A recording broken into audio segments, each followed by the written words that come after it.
All right, so we had a couple new releases come out, but now it's time to get back to the theme of this Halloween special. Satan. One of the first horror movies that my father let me watch completely unedited was the original 1976, The Omen. So shortly after watching the first Omen, my dad let me watch the second one, and I really liked it. And so I always had this kind of like curiosity, what about the Omen 3? Because my dad didn't let me watch that one. So down the road a piece, this local video store, Showtime Video, starts going out of business. And they have a movie called The Final Conflict for $3.99.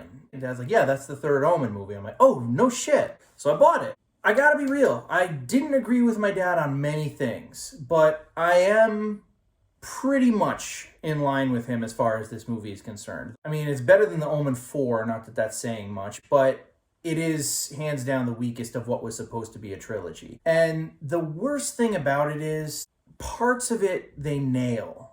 And that makes all the shit that they screwed up all the more frustrating. One of the biggest things my dad said about this movie, and I can 100% get behind it because I agree, is it doesn't follow the damn story. There are 7 daggers that Robert Thorne gets from Bugenhagen in the town of Megiddo. It takes 7 daggers to kill the Antichrist. Bugenhagen explains it explicitly. He's supposed to be laid out on an altar of God. There's the 1 dagger that is supposed to extinguish his physical life, and then the other 6 are supposed to extinguish his external evils. They explicitly explain this in the first movie, and they threw it out the window in this movie. There's this group of monks in Subiaco, Italy, who get their hands on the daggers, and they start making individual assassination attempts against Damien. Now, don't get me wrong, some of these deaths are really cool. Some of them are disturbing, too. I mean, this one definitely upped the ante on the gore, but the entire time it's unfolding, I'm just like, I can't get behind this. It's just not following the story.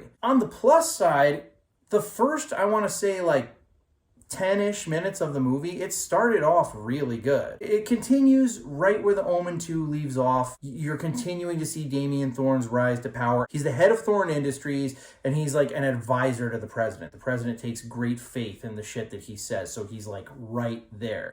He's on the precipice. And Thorne Industries, again, like they said in the Omen 2, they've kind of marketed famine. They've gotten rich off of feeding poor people who are dependent on them. So that I'm all fine with. Also, atmospherically, the movie's pretty cool. There are a few scenes, one in particular in this old decrepit abandoned church, that the vibe, the tone of the whole thing actually was very reminiscent of the first Omen, maybe the scene in the graveyard with the dogs or something. It just gave me the same feels. So there were things that they got right, and I mean, Sam Neill, he was a very inspired choice to play Damien, in my opinion. He kind of resembles the kid from part 2, and Sam Neill is a good actor. That being said, there were a couple scenes, particularly in Damien's own house, that revolve around, it's like a reverse crucifix where Christ is nailed to it face first. He prays, I guess, to the Nazarene. It's so stagey and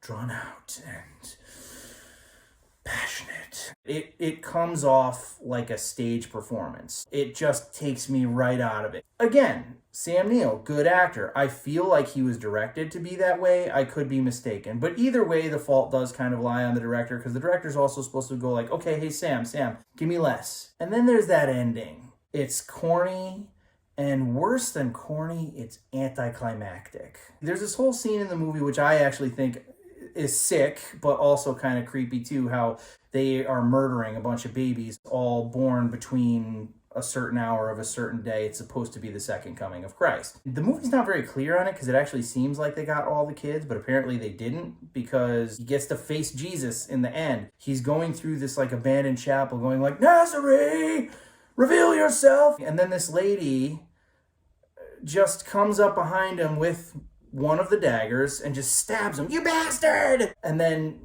he just stumbles towards an altar of God, and then you see a big Jesus hologram in the sky opening his arms, and there's this oh, Enya freaking music playing, and then Damien just drops to his knees and he goes, Nazarene, you have won nothing. Dunk.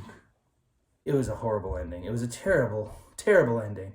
And the And again, the frustrating thing about the Omen 3 is if it had just been like a solidly bad movie, it might have actually been entertaining. If I could sum it up, it's kind of like this. When people ask me the original like 4 Batman movies from the 90s, 80s, 90s, which one is my least favorite? I say Batman Forever.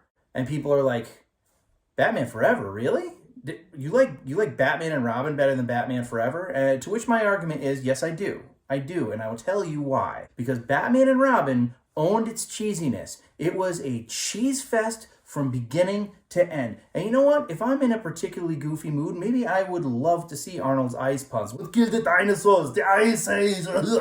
It flowed. It was a consistently bad movie. Batman Forever had parts that were dark, parts that kind of fleshed out Bruce Wayne's character, parts that had really good atmosphere. And then you would just get those goofy scenes with Two-Face and the Riddler that just threw you right out of it. And it's like, okay, I can't I can't hone in on this movie and I'm not enjoying any of it. So that's basically the Omen 3. It has good things and you'll start to get engaged with, okay, all right, yeah, I dig this. And then boom, no, what are you doing? I think that if you had tweaked a couple things, I'm not even saying the movie would have been perfect, but if you had changed the ending to make it more epic and you just simply made it follow the story, that would have been enough to make it a decent movie. But unfortunately, those two things I just couldn't overlook.